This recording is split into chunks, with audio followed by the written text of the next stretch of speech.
Welcome to my mini vlog. Samahan niyo ako magtupi mga guys. The night is my off and during this time is tulog na po ang ating bata. And it's time to do the mga pagliligpit, mga tupiin and everything.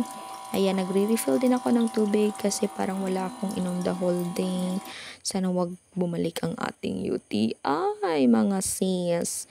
At ayun nga, nagtutupi ako ng damit while watching TV kasi antok na ako ng mga oras na yan guys. From shift pa ako.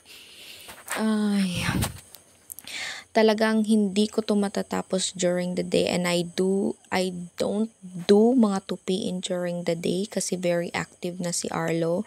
Dapat full attention ka talaga kasi pumupunta na siya doon, dito, nagpipick up ng things, konting lingat mo lang, nakakakain na siya ng kung mga ano-ano guys.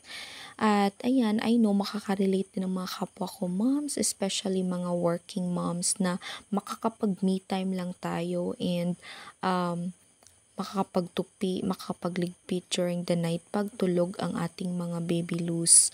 And ayan, konting dut-dut lang guys, relax pag may time. Minimake sure ko talaga na matatapos ko tong mga tupiin na to before I sleep. Bye guys!